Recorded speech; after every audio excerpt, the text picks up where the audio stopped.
अशोक विहार के तत्वावधान में आयोजित 3 दिवसीय इस सत्संग यज्ञ सामवेद पाठ और गीता कथा का जो इतना सुंदर भव्य दिव्य और सभ्य कार्यक्रम चल रहा है, आज अंतिम दिन समापन सत्र में हमारे बीच में उपस्थित आर्य पत्नी सभा से प्रधान जी धर्मपाल जी, आदरणीय धर्मपाल जी, और समाज के आदरणीय यशस्वी प्रधान श्रीमान प्रेम सचदेवा जी और यशस्वी मंत्री आदरणीय श्रीमान जीवन लाल जी, समाज के ब्रह्मा पुरोहित सुयोग्य युवा विद्वान आदरणीय श्रीमान सतीश चंद्र शास्त्री जी, और स्त्री आर्य समाज से हमारी बड़ी बहन आदरणीय आशा भटनागर जी, माता पुष्पा जी, माता कमलेश जी, माता विजय अरोड़ा जी, और एवं सभी मेरी वंदनीय श्रद्धा पूजनीय मातृशक्ति भाइयों बहनों एवं इस ऑनलाइन में जुड़े हुए सभी बंधु बांधव पूरे अपने दिल्ली प्रांत से और एवं सभी प्रांतों से तथा जहाँ जहाँ से भी जुड़े हुए हैं मेरे परिचित अपरिचित सभी बंधु बांधव और हमारे ये जो प्रतियोगी बच्चे हैं श्री कृष्ण निबंध के, उन सभी बच्चों को जो कि देश के कर्णधार हैं, सभी को हार्दिक नमन वंदन और अभिनंदन करती हूँ।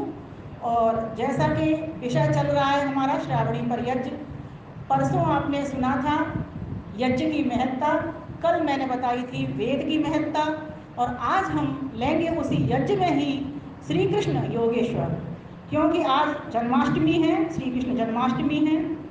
इसीलिए सर्वप्रथम आप सभी को हार्दिक शुभकामनाएं और लख लख बधाइयाँ प्रेषित कर रही हूँ। प्यारे भाइयों बहनों, श्री कृष्ण तो एक नाम ऐसा है जो कि नाम ही अपने आप में आकर्षित कर रहा है। जगह जगह पर आज के दिन भाद्र कृष्ण अष्टमी को उनका जन्मोत्सव मनाया जा रहा है। हम सभी बड़ी ही धूमधाम से मना रहे हैं। जिसको जिस तरह का ज्ञान है उस तरह के द्वारा कृष्ण जन्माष्टमी मनाने में लगा हुआ है। आर्य समाज एक ऐसी संस्था है जो शुद्ध ज्ञान रखती है और उस शुद्ध ज्ञान को शुद्ध कर्म में उतारती है। प्यारे भाइयों बहनों, योगेश्वर श्री कृष्ण के भीतर इतनी अधिक प्रतिभाएं थी कि उनका वर्णन इन शब्दों में तो नहीं बांधा जा सकता, लेकिन एक इत्र के रूप में, भाव के रूप में मैं आपके समक्ष प्रस्तुत कर रही हूँ। जिनका जीवन इतना सुंदर हो, ऐसे ही भगवानों को इस संसार के भीतर पूजा जाता है। ऐसे ही भगवानों के जयंतियाँ, जन्म दिवस मनाए जाते हैं। ये हम सभी के लिए प्रेरणा का विषय है कि आज हम जन्माष्टमी मना रहे हैं। हम सभी चाहते हैं हमारे घरों के भीतर में योगेश्वर कृष्ण आवे, लेकिन उससे पहले क्या हमने विचारा है, क्या हम नंद बाबा हैं, क्या हम यशोदा मैया हैं, जिससे हम उस नंद लाला को बुलाना चाहते हैं अपने घर पर? तो उत्तर यही होगा कि न तो हम नंद बाबा, नंद एक उपाधि है, बृहद गौशाला जिसके पास होती है उसको नंद कहा जाता है। क्या हम गोपाल हैं? अगर हम गोपाल हैं तो हम श्री कृष्ण जन्माष्टमी मना सार्थक कर रहे हैं। अर्थात हमारा साफल्य तभी है जन्माष्टमी मनाना कि जब हम उनके गुणों को, उनके कर्मों को, उनकी विशेषताओं को, उनके चरित्रों को अपने जीवन में धारण कर रहे हैं। आज लाखों गौएं कटा करें, हम हंस हंस कर मजा करें, ऐसा हमारा धर्म नहीं, समझ रहे पर शर्म नहीं। दीनहीन की सेवा करके सबको सुखी बनाओ, आओ सब मिल आओ, आओ सब मिल आओ। यदि हमने एक भी गौ माता को बचा ली तो समझ लेना आज जन्माष्टमी मनाना हमारा सार्थक हो जाएगा। गौ माता कट रही है। महर्षि दयानंद सरस्वती ने इस चीज को देखा, आज नहीं तब भी यही हालत हो रही थी। महाभारत काल वो ऐसा काल था जहां दूध दधियों की नदियां बहा करती थी। कृष्ण बाबा को हम माखन चोर कह देते हैं। माखन चोर नहीं, वो तो माखन को छुड़ाने वाले थे। कंस एक अत्याचारी शासक था, अन्यायी था, विधर्मी था, अधर्मी था। उसके लिए जितने भी शब्द निकाले जाए गालियों के, वो निकाल सकते हो आप लोग। लेकिन कृष्ण ने उस चीज को देखा कि ये सारा यहाँ से गोकुल से और छोटे छोटे गांवों से बालों से ये सारी मटकियों को, गोपियों को फोड़ फोड़ करके, मटकी फोड़ तो कौन था? कंस था। और कह किसको दिया हमने? श्री कृष्ण को। उन्होंने तो उस दूध को रोका। ये राजा जो कंस है, जो अत्याचार कर रहा है, हम लोगों को पीने खाने नहीं देता, हमारी निर्धन जनता भूखी पड़ी रहती है, उनको बचाने के लिए श्री कृष्ण आगे आए और गोपियों को, गोपालों को, सभी को उन्होंने सचेत कर दिया। मीटिंग की उन्होंने। रासलीला मीन्स, बोलो बहनों माताओं, मीटिंग की। और उन्होंने बताया उनको कि ये जो कंस है वो अत्याचारी शासक है, आपको चैन से न रहने देता, न चैन से सोने देता। उन्होंने मीटिंग की, मीटिंग करके सबको समझाया। और कृष्ण जी तो थे ही अपने, उन्होंने मीटिंग करके उनको बता दिया कि अगर यहाँ से उनका कंस का दूध, कोई भी दूध दही मक्खन को ले जाएगा तो सीधा गलोड़ मारो और फोड़ दो। ये है मटकी फोड़ का अर्थ। धर्म की रक्षा, परित्राणाय साधूनां विनाशाय च दुष्कृतां धर्म संस्थापनार्थाय संभवामि युगे युगे, संभवामि युगे युगे। आप महाभारत देख रहे थे कि अथ श्री महाभारत कथा, ये पुरुषार्थ की कथा है। अभी हम सिर्फ बचपन से ऊपर उठते ही नहीं है, माखन मिश्री खिला देते हैं, उसका भी प्रतीक समझना। उसका प्रतीक ये है, बच्चे आज पिज्जा बर्गर की संस्कृति में जा रहे हैं, इनको बताना है श्री कृष्ण कैसे बलशाली हुए।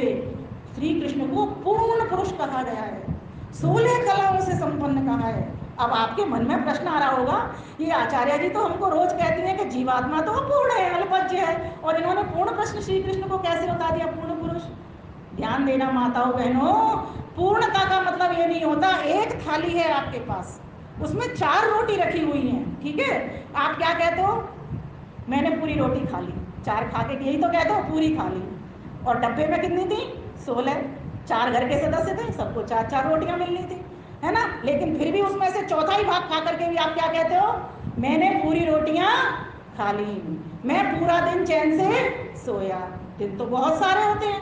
तो पूर्णता वहां पर यह देखनी है। उनका देखिए, सर्वप्रथम आत्मिक बल इतना अधिक बढ़ा हुआ था कि गीता का ज्ञान, अर्थात गीता के जो उपदेश हैं, जो कि महर्षि व्यास ने लिखे, इस भ्रांति को भी दूर करिए। महर्षि व्यास ने गीता लिखी 18 अध्याय में, वो लेखक थे, रचयिता थे, महर्षि थे। उन्होंने जो अर्जुन जो मोहाक्रांत हो रहा था, विषाद से युक्त हो रहा था, द्वंद्व जैसी उसकी स्थिति बनी हुई थी कि मैं इनको मारूं या नहीं मारूं, ये तो मेरे अपने स्वजन हैं, दादा हैं, ताया हैं, चाचा हैं, मामा हैं, फूफा हैं, मैं इनको कैसे हथियार उठा सकता हूं, कैसे शस्त्र उठा सकता हूं? जब इस प्रकार से मोहाक्रांत हो रहा था अर्जुन, तो उसको खड़ा कर दिया। नैनं छिन्दन्ति शस्त्राणि नैनं दहति पावक। श्री कृष्ण वैदिक थे बेटियों, क्या थे बोलो? वैदिक थे।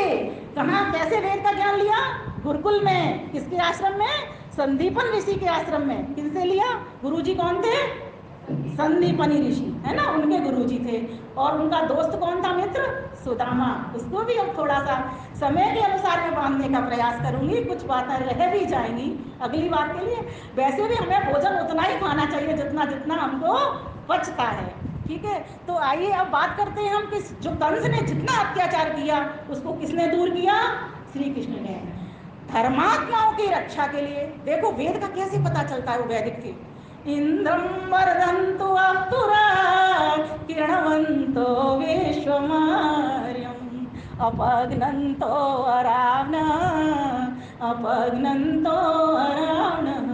और यही श्लोक मैंने क्या गीता का कहा, परित्राणाय साधूनां विनाशाय च दुष्कृतां धर्म संस्थापनार्थाय संभवामि युगे युगे। अभी एक प्रश्न और आपके भीतर आ रहा है। आज समाज के विद्वानों, मंच से भी मैंने विद्वानों को सुना है, उसको भी मैं स्पष्ट करती हूँ। मैं अपनी व्याख्या, अपने विचार व्यक्त कर रही हूँ वहां पर कि मैं क्या मानती हूँ, मेरी मान्यता क्या है। कहा जाता है श्री कृष्ण अवतार नहीं थे, मैं कहती हूँ अवतार हूँ, मैं कहती हूँ श्री कृष्ण अवतार थे। अब आप एकदम सोच में पड़ गए होंगे, महान पुरुष अवतार लेते हैं, ईश्वर अवतार नहीं लेता। बस यहाँ पर इसको शुद्ध करना है। श्री कृष्ण ईश्वर के अवतार नहीं थे, लेकिन महान पुरुष, महान आत्माएं तो बार बार आती हैं जाती हैं। हम लोग तो जन्म लेते हैं, मीन्स आत्मा जन्म नहीं लेती, लेकिन शरीर तो जन्म लेता है। शरीर से आत्मा का जब संयोग हो जाता है उसको क्या कहते हैं? जन्म। और जब शरीर से आत्मा का वियोग हो जाता है, आत्मा उसको छोड़ देती है, तो उसको क्या कहते हैं? मृत्यु। तो इस जन्म मरण के चक्कर में कौन आता है? आत्माएं आती हैं। तो श्री कृष्ण ने जन्म लिया था कि नहीं लिया था? बोलो, लिया था ना। उनके माता पिता कौन थे? देवकी और वसुदेव। बाद में जो पालक पिता, रक्षक पिता उनके बने, वो कौन बने? यशोदा मैया और नंद बाबा। कुछ संस्कार तो श्री कृष्ण ने कहाँ गर्भ में ले लिए? अपने माता पिता से, और फिर बाद में नंद बाबा और यशोदा मैया से। वो तो पूरा एक तरह से वैदिक काल था, लेकिन उस वैदिक काल में भी कहते हैं बहुत सारे ऐसे अनार्य राजा आ गए जिन्होंने हमारे देश के ऊपर अत्याचार कर दिया, आक्रमण कर दिया। कौन कौन से वो राक्षस थे, ये भी परिचित होना बहुत जरूरी है। जरासंध का नाम सुना है ना? कहते हैं 17 बार श्री कृष्ण ने उससे युद्ध किया, 17 बार हराया उसको, लेकिन फिर भी वो खड़ा हो जाता था। तब श्री कृष्ण बहुत कूटनीतिज्ञ थे, ऋजुनीति भी उनकी कम नहीं थी, हर तरीके से। पूर्ण पुरुष का मतलब यहाँ यही समझना है कि जहाँ उनका आत्मिक बल बढ़ा हुआ था, आत्मिक बल मीन्स आत्मज्ञान, और वो वेद का ज्ञान लेते थे, तो उन्हें त्रैतवाद की अच्छे से समझ थी। मैं कौन हूँ? मैं जीवात्मा हूँ। ईश्वर कौन है? सब जीवात्माओं को चोले पहनाने वाले कर्मानुसार वो ईश्वर है, जो समस्त क्लेशों से रहित है। योग दर्शन में कहा है, क्लेश कर्म विपाकाशय अपरामृष्ट पुरुष विशेषो ईश्वर। मैं अब इसकी व्याख्या में नहीं जाऊंगी क्योंकि समय मेरे पास 30 ही मिनट है। तो कहने का भाव यहाँ पर यह है कि ईश्वर वो है, जीवात्मा मैं हूँ, और ये जो सारा संसार बना हुआ है, ये किससे बना हुआ है? प्रकृति से बना हुआ है। किससे बना है? बोलो। प्रकृति से जो संसार बना है, उस संसार को विकृति कहते हैं। जगत जो जा रहा है, आ रहा है, लेकिन प्रकृति जाती आती नहीं है, वो विभू है। जैसे ईश्वर सर्वत्र व्यापक है, ऐसे प्रकृति भी सभी जगह पर। क्योंकि प्रकृति के जो 3 गुण हैं, सतोगुण, रजोगुण, तमोगुण। आप आचार्य अखिलेश्वर जी को, रात्रि को आप जो समुल्लास सुन रहे हो, वो सारा आप यही सुन रहे होंगे। ये सांख्य दर्शन में बहुत, जब आप दर्शन पढ़ोगे ना, अब हमारी अलग ही कक्षा, अभी हम सत्यार्थ प्रकाश पढ़ा रहे हैं, इसके बाद मैंने सोचा एक एक करके दर्शन लूंगी, ठीक है? क्योंकि हमको जब तक इन वेदों का ज्ञान और दर्शनों का ज्ञान नहीं होगा, तब तक आप पक्की तरीके से मजबूत नहीं हो पाओगे। और श्री कृष्ण इसमें मजबूत थे, इसीलिए वो पूर्ण पुरुष बने। आत्मिक बल बढ़ा हुआ था, इसीलिए उन्होंने अर्जुन को खड़ा कर दिया। ये तो आज है, कल नहीं रहेंगे। और ऐसा नहीं है, ये आत्मा पहले तू भी था, मैं भी था, आज भी मैं हूँ, तू भी है, और आगे भी हम रहेंगे। स्वर्गम वा प्राप्स्यसे जित्वा भोक्ष्यसे वा महीम् उत्तिष्ठ परं कौन्तेय युद्धाय कृतनिश्चय हे परम तप, कुंती के पुत्र, परम तपस्वी, तू खड़ा हो जा। तू द्वंद्वों से विचलित होता है, परम तप शब्द का निर्माण किया। तू द्वंद्वों से विचलित होता है, तपस्या का तो अर्थ ही होता है समः शत्रौ च मित्रे च तथा मानापमानयो शीतोष्ण सुख दुखेषु समः संग विवर्जित। अरे तू तो हर काल में एक जैसा रहने वाला, आज तू इतना मोहाक्रांत हो रहा है, उठ खड़ा हो। अगर तू जीत गया तो पृथ्वी का सुख भोगेगा, और यहाँ से चला गया तो तेरे तो दोनों हाथों में लड्डू हैं, तो तू अमरता को प्राप्त कर लेगा। इसीलिए हे अर्जुन, तू खड़ा हो, इन रिश्ते नातों से ऊपर उठ। ये रिश्ते नाते आज मिले हैं, माता पिता पुत्र भाई पत्नी सब, और ये कल नहीं इस रूप में रहेंगे। या तो तुम अमर हो जाओगे और या फिर संसार में रहोगे, तो इस पृथ्वी का राज्य को भोगोगे। इसीलिए चिंता मत करो, छोड़ दो। ये शरीर तो आना जाना है, आज है कल नहीं रहेगा। वासांसि जीर्णा नियथा विहाय नवानि गृह्णाति नरोपराणि तथा शरीराणि विहाय जीर्णानि अन्यानि संयाति नवानि देहि। ये तो बिल्कुल वस्त्र की बात है। जैसे वस्त्र पुराने हो जाते हैं, फट जाते हैं, व्यक्ति उनको छोड़ देता है, नवीन धारण कर लेता है। ठीक इसी प्रकार से इस संसार में भी व्यक्ति नए नए चोलों में आता है और इनको छोड़ छोड़ करके चल देता है। इसीलिए हे अर्जुन, तू विषाद से मत भर, उठ खड़ा हो जा और युद्ध की तैयारी कर। श्री कृष्ण ने बहुत शांति प्रिय थे, बहुत बार सोचा युद्ध ना करूं, बिना युद्ध के ही उन्होंने बहुत सारे राजाओं को मार दिया, कंस जैसे आतताई को मार दिया। और एक और भ्रांति आपकी दूर करती चलूंगी, जो बच्चों को देखते हैं ना टीवी में दिखाया जाता है कि काली देह के भीतर एक सांप आ जाता है ना, और उसके ऊपर चढ़ जाते हैं श्री कृष्ण और उसका मंथन करते हैं, है ना, ये दिखाया जाता है। ये बिल्कुल एक अलंकारिक समझ लीजिए बस इसको।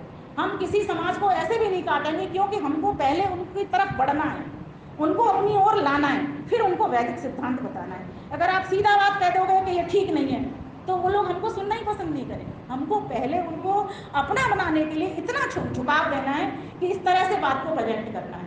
हमें प्रस्तुतिकरण जब आ जाता है ना किसी चीज़ का, बहुत जल्दी हम संगठन बनाने में मजबूत हो जाते हैं। तो देखो इसको बताती हूँ मैं आपको। क्या था, ये जो असम है ना, वहाँ पर नागालैंड, असम का नाम सुना है आपने भारत में, ये हमारे भारत के प्रांत है। वहाँ पर जो असम में जो वो था, राजा था, वो बहुत ज़्यादा अत्याचारी था। जैसे इधर मथुरा का शासन कौन कर रहा था, कंस, वो भी अत्याचारी था। मगध में कौन था, जरासंध, वो भी अत्याचारी था। उसी प्रकार से यहाँ भी नाग नाम से ऐसे अभी भी आज भी नागा जातियाँ बहुत हैं आदिवासी क्षेत्रों में। ये आप शायद आपको नहीं पता, लेकिन जहाँ पर जिस घर में ये काम हो रहा होता है, जैसे हम जैसे लोगों को हमको पता है कि क्या क्या आदिवासी क्षेत्रों में हो रहा है, वन प्रदेशों में हो रहा है। तो श्री कृष्ण इन सब चीज़ से परिचित थे। भाई जिसके पास ज्ञान है, संसार का भी ज्ञान रख रहा है वो, कि संसार में क्या हो रहा है, देश में क्या हो रहा है हमारे में। इसीलिए तो किसी किसी की मेधावी बुद्धि भी होती है। कृष्ण तो बिल्कुल कहते हैं ना, होनहार निर्वाण के होत चीखने पा। तो श्री कृष्ण की बुद्धि तो तभी पता लग गई थी जब उन्होंने देखा कि माता, उसने कहते हैं उन्होंने तो ऐसी छोटी छोटी आयु में भी राक्षसों का संहार करना शुरू किया। पूतना का वध आता है, वहां पर भी यही है, पर वो भी एक अलंकारिक शैली में ही है। पर उसको इस तरह से समझ सकते हैं कि छोटी सी आयु से थोड़े से बड़े हुए तो उन्होंने पूतना का वध किया। तो इस प्रकार से श्री कृष्ण ने धर्म की रक्षा के लिए धर्म संस्थापनार्थ है, और जहां जहां उनको अधर्म दिखा, चाहे वो किसी व्यक्ति राजा का हो या कहीं और भी कहीं हो रहा हो, हर तरीके के उन्होंने राक्षस को, जम्स को, समाज का जो कोड़ था, समाज का जो कोड़ था उसको समाप्त करने का प्रयास किया, और जो धर्मात्मा लोग थे उनको उठाने का प्रयास किया। कौरव 100 थे, आपको पैसे भी देख लो ना, कहीं समाज में जाओ या कहीं जाओ तो बुरे लोग ज्यादा होते हैं ना, और अच्छे लोग बहुत कम होते हैं। तो पांडव 5 पांडव थे और कौरव बहुत सारे, और उनके पास बहुत सारी बड़ी सेना थी। पांडवों के पास सिर्फ श्री कृष्ण थे। और जहां पर कहते हैं यत्र योगेश्वर कृष्ण है, यत्र पार्थो धनुर्धर, तो वहां पर तो जीत निश्चित है।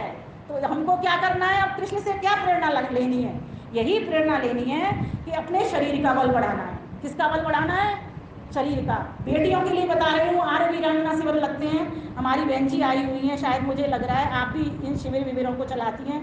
बहन जी से कांटेक्ट नंबर लेंगी आप, अभी अपने यहाँ से उठने से पहले बहन जी से इनका कांटेक्ट नंबर लेंगी, फिर कांटेक्ट लेके छोड़ नहीं देंगी व्हाट्सएप पे, कनेक्टिविटी बनाए रखेंगी। क्या करेंगी, कनेक्टिविटी बनाए रखेंगी। कब शिविर लगेगा, मुझे लग रहा है समर्स में लगते हैं ये सारी, गर्मियों में लेंगी, और आप एक एक क्लास उनकी शिविर की अटेंड करिए।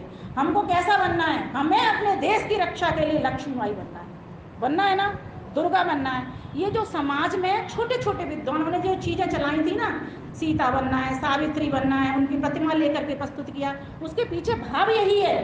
सावित्री जैसा बनना है, कैसे वो यमलोक से पति बुलाई, सीता जैसा बनना है, कैसे एक पतिव्रत धर्म पर टिकी रही, रावण जैसा असुर भी उसका कुछ नहीं कर सका, सेफ आई वो बिल्कुल, और आई अपने राज्य में आई, स्वीकारा गया उनको अच्छी प्रकार से। और ये जो अग्नि परीक्षा ये कुछ भी नहीं है। अग्नि परीक्षा तो क्या किया, राम जी को इतनी समझ नहीं थी कि उनकी पत्नी कैसी है, उनको सब समझ थी। तो कहने का भाव यहाँ पर यह है कि हम सभी कृष्ण के वंशज हैं, और भारत का उत्थान करना, भारत का निर्माण करना हम बेटियों के हाथ में, बेटों के हाथ में, ठीक है। हम भविष्य के कृष्ण हैं, हम ही भविष्य की रुक्मिणी हैं, ठीक है। हमें इस भारत का निर्माण करना है, देखना है अपने पूर्वजों से। ये जन्माष्टमी तभी सफल होगी जब हमारा भोजन कैसा होगा, माखन मिश्री का होगा, दूध दही का होगा, छाछ का होगा। कैसे आएंगे ये आएंगे गौ पालन से, ये आएंगे गौ की रक्षा करने से, ये आएंगे गौ की वृद्धि करने से। तो हमको क्या करना होगा? गोपाल बनना है, हमको मोहन भी बनना है, लोगों को अपनी ओर जोड़ना भी है, अट्रैक्ट भी करना है, अपने समाज की बातें बतानी है। आप देखो, वेद को और यज्ञ को हर संगठन मानता है। एक और बात बताऊंगा आपको, और आप भी परिचित हैं, वेद को और यज्ञ को हर संगठन मानता है। तो आप वेद की बात करिए ना, क्यों उनकी कुछ बात करते हो? उनकी बात ही मत करो। शत्रु का अगर सफाया करना है, उनकी नेगेटिव, उनकी बातें खत्म कर दो। आप अपनी बात प्रखरता के साथ में प्रस्तुत करिए, आपकी स्थापना हो जाएगी, धर्म की स्थापना हो जाएगी। कृष्ण ने यही देखा। हमारा तो योग दर्शन भी कहता है, मैत्री करुणा मुदिता उपेक्षाणम सुख दुख पुण्य पुण्य विषयानाम भावना तश्चित्त प्रसादनम। सुखियों से मित्रता कर लो, दुखियों पे करुणा कर लो। 4 सूत्र दिए हैं, कुशल जिंदगी हो जाएगी, जिंदगी का जीना आ जाएगा। और जो धर्मात्मा लोग हैं उनकी रक्षा करना शुरू कर दो, उनकी वृद्धि करना शुरू कर दो, और अधर्मात्माओं का सफाया करना शुरू कर दो। कृष्ण जन्माष्टमी आपकी सफल हो जाएगी। जितना उनका शारीरिक सौष्ठव था, उतना ही उनका इंद्रिय बल भी बढ़ा हुआ था। यहाँ भी एक भ्रांति आती है, कोई लोग कहता है 16,000 रानियां थी। जो नरकासुर की कैद से इतनी बहन बेटियों को, स्त्रियों को छुड़ाने वाला हुआ, वो कैसे हरण कर सकता है? वो तो शिक्षक थे। नारी स्त्रियां जब नहाएंगी, ऐसे अत्याचारी शासन में किसी का चल रहा होगा, निर्वस्त्र होकर के नहाएंगी, तो कृष्ण जैसे लोगों को आना पड़ेगा कि नहीं? बताओ तुम कैसे निकलोगे इसमें से, नदी में से? वो हरण करता नहीं थे, वो तो भरता थे। द्रौपदी को वस्त्र किसने पहनाए? बताइए, किसने पहनाए? द्रौपदी की लाज किसने बचाई? श्री कृष्ण ने बचाई। तो जब आपको कोई भी समाज का व्यक्ति ऐसे कहता है, उसको कुछ मत कहो, आप अपनी बात उसको ठीक प्रकार से प्रस्तुत कर दो। वो आपकी बात से सत्य प्रतिशत। मैं सनातन धर्म मंदिर में भी क्यों बोल के आ जाती हूँ? इसीलिए ही बोल करके आ जाती हूँ कि मैं अपनी बात करती हूँ, मैं उनकी बात करती ही नहीं, और वो मेरी बात स्वीकार रहे हैं सारे के सारे। इसीलिए मैं सनातन धर्म में मंदिर। अभी एक ग्रेटर कैलाश से डॉक्टर विनय विद्यालय, क्या नाम है उनके बड़े पंडित जी का नाम, उनका फ़ोन आया था, बहन जी आप, मैं फेसबुक पर देख रहा हूँ आपको, यहाँ मंदिर में आप कैसे प्रवचन कर पाती हैं, ये लोग तो पसंद नहीं करते। मैंने कहा नहीं, ऐसा तो नहीं है पसंद नहीं, मुझे तो बड़ी उससे बुलाते हैं। बोले कैसे आप उनकी सी बात करें? मैंने कहा नहीं, मैं तो वेद की बात करती हूँ, मैं करती ही नहीं हूँ वैदिक बात। मैं किसी ग्रंथ को भी नहीं उठाती, मैं तो वेद की बात कहती हूँ, वेद के उदाहरणों से बोलती हूँ, वेद पढ़ती हूँ, नित्य प्रतिशुद्ध स्वाध्याय करती हूँ, उसको जीवन में धारण करने का प्रयास करती हूँ, और अपने पतिदेव को आदर्श मानते हुए उनके जैसा जीवन में बनाना शुरू करती हूँ। बस इतना सा मेरा काम है, दैट्स ऑल। मैं और कुछ भी नहीं करती। कह रहे कमाल है, आप कैसे बोल पाती हैं? मैंने कहा आप भी बोलोगे, आपको भी बुलाएंगे सभी, लेकिन आप पहले अपने भाइयों को जोड़ना। अगर आज स्वामी श्रद्धानंद होते तो आज हमारे भाई ईसाई मिश्र जी के पास नहीं जाते। धर्म मित्र, कृष्ण के भीतर एक जो गुण था, उन्होंने सुदामा जैसे निर्धन व्यक्तियों को अपना मित्र बनाए रखा, बचपन का मित्र था। ये तो एक प्रेरणा, एक छोटी सी आपके लिए संदेश मात्र है। ऐसे जाने कितने निर्धन लोगों को, ग्वाल वाले क्या थे, उनको तो कंस वैसे ही खाने पीने नहीं देता था। इसलिए गोपियों की फोड़ो मटकी, हम कंस हराएंगे, श्री कृष्ण की महिमा को घर घर में सुनाएंगे। देव की मात उनकी वसुदेव पिताजी थे, अन्यायी कंस मामा ने बंदी गृह लापट के, पर हम धर्म की रक्षा हित अब जन्मे जाएंगे, श्री कृष्ण की महिमा को घर घर में सुनाएंगे। रुक्मिणी धर्म पत्नी फिर भी ब्रह्मचर्य सधा, 12 वर्ष में प्रद्युम्न पुत्र रचा, तप संयम में रहकर योगी कहलाएंगे, श्री कृष्ण की महिमा को घर घर में सुनाएंगे। यहाँ भी एक भ्रांति है, लोग समझने लगे बहुत ज़्यादा। हमारे मीडिया ने, सच बताऊं मैं, सारा जो गड़बड़ कर रहा है वो हमारा मीडिया करता है आजकल का। उसने और बढ़ा चढ़ा करके कृष्ण भगवान को पूरी तरीके से लांछन लगाने का प्रश्न किया। बताइए कोई हमारे ऐसे चरित्रवान, ऐसे विशेषता से संपन्न, ऐसे 16 कलाओं से संपन्न, 16 कलाएं कौन सी होती है? जब शास्त्र पढ़ोगे पता होगा, अप तेज आदि 16 कलाएं होती हैं। जो भगवान कहलाते हैं ना, जो भग को धारण करते हैं, भगवान अर्थात जो ऐश्वर्य को धारण करते हैं, तो भगवान कोई भी हो सकता है। प्रभाती जब हम पढ़ते हैं तो क्या पढ़ते हैं बहन जी? भग एव भगवान अस्तु, हे प्रभु, हे ऐश्वर्यवान, अनंत ऐश्वर्यवान प्रभु, मैं भी भगवान हो जाऊं। ईश्वर ने कहा है तुम भगवान हो सकते हो। और ये बात किसने जानी? ये वैदिक बात है। श्री कृष्ण वैदिक थे, इस बात से पता चलता है भग एव भगवान अस्तु। और कैसे होंगे? त्वं देवां भगवंतः स्वयं भगवंतः श्यामा, कि हम सभी आपके जब भग को धारण कर लेंगे। अब ये भग क्या है? समग्रस्व ऐश्वर्यस्य, है ना, धर्मस्य यशसा श्रिय ज्ञान वैराग्यश्चैव शरणां भगवतीर्णा, ये हमारे श्लोक के भीतर आता है। तो इसको हम जाने, जिस व्यक्ति के भीतर खूब सारा ऐश्वर्य हो, इस संसार का खूब ऐश्वर्य हो, सभी उसके पीछे पीछे भाग रहे हो। कोई तो उसमें शक्ति है, कोई तो उसमें बल है, उसमें आत्मिक बल भी बढ़ा है, शारीरिक बल भी बढ़ा हुआ है, इंद्रिय बल भी बढ़ा हुआ है। उनको कहा जाता है उनके 16,000 रानियां थी, नाड़ियां थी। हमारे शरीर के भीतर 16,000 नाड़ियां होती हैं। क्या होता है? नाड़ियां। कृष्ण की 16,000 नाड़ियों पर संयम था, इंद्रिय संयम था, इसीलिए उनको योगेश्वर कृष्ण कहा जा रहा है, योग में निष्णात। और योग किसका नाम है? ये युंज समाधव शब्द से सब समाधि सिद्ध होता है। योग का अर्थ होता है कि अपने आप में समाहित चित्त हो जाना। कृष्ण जिस भी काम को करते हैं, धूप आए, छांव आए, दुख हो, सुख हो, सर्दी हो, गर्मी हो, एक जैसे बने रहते हैं। चेहरे पर मोहक मुस्कान, कोई भी तनाव नहीं। आज थोड़ा सा भी काम व्यक्ति अधिक कर लेता है, चाहे परिवार हो, समाज हो, चाहे राष्ट्र का, मैंने तो इतना काम किया जी, कोई काम करता नहीं, कोई आगे आता नहीं। बस यहाँ से व्यक्ति की खिन्नता शुरू हो जाती है, मुस्कान समाप्त हो जाती है। हम अगर कृष्ण जन्माष्टमी मना रहे हैं तो अपने चेहरे पर मुस्कान है, ये तो हमारा कर्तव्य है। समाज को उठाना, परिवार को सुंदर बनाना, स्वर्ग जैसा बनाना, राष्ट्र को उन्नत बनाना। हमारे प्रधानमंत्री जी हैं राष्ट्र को उन्नत बनाने में लगे हुए हैं। अगर ये कोरोना काल नहीं आता ना, आज हम हर क्षेत्र में आगे जा रहे होते, इकोनॉमी हमारी नहीं गिरती, फिर भी हम बहुत देशों से आगे हैं। ये सारे विषय आपको अवगत होने चाहिए। समाचार पत्रों में, टीवी में इधर उधर की चीजें मत देखो, भ्रांतिजनक है। उस समय पर आप अपना स्वाध्याय करो। किसका स्वाध्याय करोगे?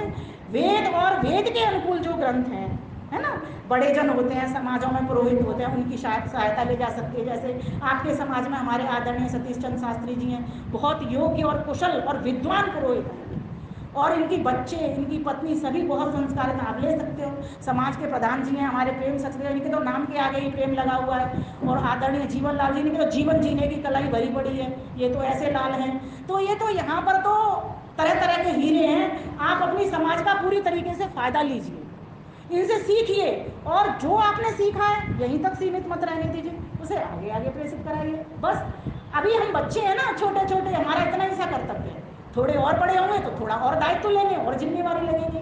तो कहने का भाव यहाँ पर ये है, मेरी 28 मिनट तो हो भी गई, मुझे पता नहीं चलता, तो कि हम श्री कृष्ण की जो मर्यादाएं हैं, श्री कृष्ण का जो काम है, उन श्री कृष्ण के जो चरित्र हैं, श्री कृष्ण के भीतर जो विशेषताएं, श्री कृष्ण का जो भोजन है, श्री कृष्ण का जो पहनाव है। और एक बात ध्यान देना, बेटियां वही वीरांगना बनती हैं, बेटियां वही गार्गी बनती हैं, बेटियां वही सुलभा बनती हैं, बेटियां वही सीता बनती हैं जो अपनी पोशाक का ध्यान रखती हैं। कृष्ण भगवान योग में इसीलिए ही रह पाए कि उनको चिंता नहीं होती थी मुझे जीन्स पहननी है या फटी जीन्स पहननी है ना, मुझे इतना टॉप पहनना है, पूरे पूरे वस्त्र पहनिए। आज लव जिहाद के शिकार हमारी बहन बेटियां हो रही हैं, ये कृष्ण ने जाना था, वहां भी वो बेटियों की रक्षा कर रहे हैं। आप देख ही रहे हो, मैंने अभी बताया, द्रौपदी की लाज किसने बचाई? कृष्ण ने। द्रौपदी तो एकमात्र उदाहरण है, जाने कितनी बहन बेटियों की लाज बचाई। हम लव जिहाद में ध्यान देना, वो जो दूसरा वर्ग है ना, विरोधी जो विद्रोह कर रहा है, वो उस वर्ग से हमको बचना है। और वो तभी बच सकते हैं जब हम वेदों को पढ़ेंगे, अपने संस्कारों से जुड़ेंगे, अपनी संस्कृति से जुड़ेंगे, अपनी सभ्यता से जुड़ेंगे, अपनी जड़ों से जुड़ेंगे। किससे जुड़ेंगे? अपनी जड़ों से जुड़ेंगे। आपके माता पिता धार्मिक हैं, विद्वान हैं, विदुषी हैं, आप उनकी शरण में रखेंगे। बाहर के फ्रेंड्स क्या करते हैं, क्या नहीं करते हैं, आपको उससे कोई मतलब नहीं। समाज बहुत बिगड़ चुका है, इसको सुधार कौन करेगा? मैं करूँगा। मेरी छोटी बेटी का नाम विदुषी है, उसके सारे मित्र एक साथ इंजीनियरिंग कर रही है वो अभी शिवनाडर से। तो वहाँ पर सभी मित्र उनके मांस और ये सब खा रहे थे। वो भोजन मंत्र बोलती है, उसको बचपन की आदत है, घरों में भी नहीं, तब भी हम बोलते थे, बात हुई है। और हमारा एक नियम बना हुआ है, मुझे बंसल जी का बिल्कुल भी टाइम नहीं मिलता। सुबह से लेकर के 6 बजे से लेकर के 10 बजे तक मेरे लिए उनके पास टाइम नहीं। और मैं भी इस चीज़ को अपना सौभाग्य इसलिए समझती हूँ कि मैं वो व्यस्त रहते हैं तो मैं भी इस काम को कर पा रही हूँ। अगर वो व्यस्त नहीं रहते, वो देश का काम नहीं करते, तो मैं भी इस समाज उत्थान का, समाज निर्माण का कार्य नहीं कर पाती। इसीलिए इस चीज़ को भी हमें पॉजिटिव लेना है, ठीक प्रकार से लेना है। परिवार को स्वर्ग बनाना है। भोजन का, भजन का, संध्या, यज्ञ वो नहीं छोड़ते थे।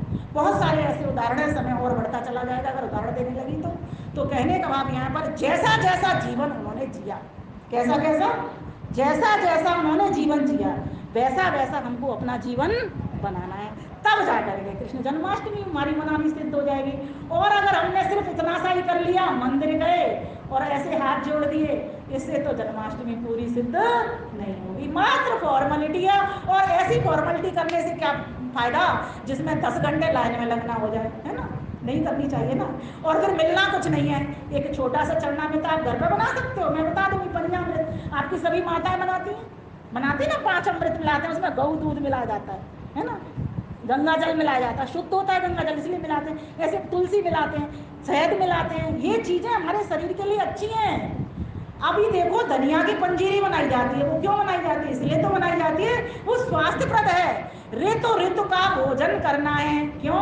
परमात्मा कैसा है? ऋत्विक है, उसने हमको ऋतु ऋतु का भोजन बनाना बताया। ये भी वेद में मंत्र आता है, भरे पड़े हैं। आप एक बार वेद का स्वाध्याय करने के लिए थोड़ा सा, जैसे हमारी शिक्षा नीति में अभी एक कमी रह गई है, वेद आना चाहिए, वो नहीं आ पाया। चलो कोई बात नहीं, नहीं आया तो हम प्रयास करेंगे उधर भी कि अच्छे राजा को चुना रहने देंगे और अपना प्रेशर भी देंगे, है ना, पत्र भी लिखेंगे, जिस माध्यम से, जिसके थ्रू। लेकिन उससे पहले हम स्वयं भी तो अपनी शुरुआत करेंगे। सारा काम तो राजा नहीं करेगा ना, सारे काम तो माता पिता नहीं करेंगे ना, हम बच्चों को करने हैं। तो बेटियों, तुम बहुत बहादुर हो, बहुत ज्ञानी घरों में पैदा हुई हो, तुम वीरांगना हो। भाइयों, बहनों और मेरे सभी पूज्य बुजुर्गों, सभी से एक निवेदन करना चाहूँगी, संसार में आंखें खुली रखो, लेकिन अपने हाथ भी खुले रखो, अपने हाथ भी उठा रखो।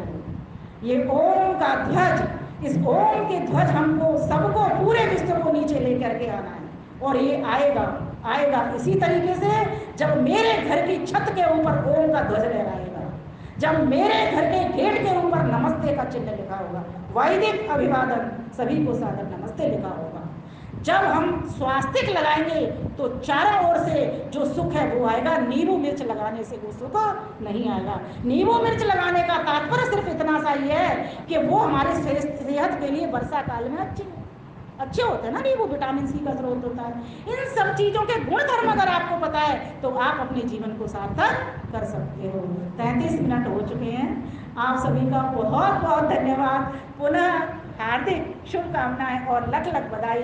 हम सभी श्री कृष्ण जैसे जीवन को अपने जीवन में लाएं, जैसा वो भोजन करते थे, भजन करते थे, वस्त्र पहनते थे, उन भकारों को समझते हुए अपने जीवन को सुशोभित करें, सुंदर बनाएं। राष्ट्र के निर्माण में, सृजन में हम सभी आगे बढ़ चढ़ करके भाग लेते रहें। आइए हम सभी उस परम पिता परमेश्वर को कोटि नमन करते हैं जिनकी वाणी है। उस वाणी को मैंने सिर्फ मात्र निमित्त बन करके आप तक पहुंचाने का प्रयास किया। आप सभी ज्ञानी हैं, आयु वृद्ध हैं, अनुभव वृद्ध हैं, ज्ञान वृद्ध हैं। आप सभी का मैं आशीर्वाद पाती रहूं। मैं तो प्रभु से यही प्रार्थना करती हूँ, क्योंकि आप सभी को ये गर्व होगा कि हमारी बहन बेटियाँ इस देश को कितने ऊपर की ओर ले जाने में सक्षम हैं। और आपसे हम समय समय पर मार्गदर्शन और प्रेरणा भी प्राप्त करते रहेंगे। आदरणीय धर्मपाल जी हमारे बीच में आ गए हैं, हमें कुछ मार्गदर्शन और प्रेरणा आप भी हमें करेंगे कि हमें और क्या क्या काम करना है। तो आप सभी का बहुत बहुत धन्यवाद। सभी को सादर सप्रेम नमस्ते। यही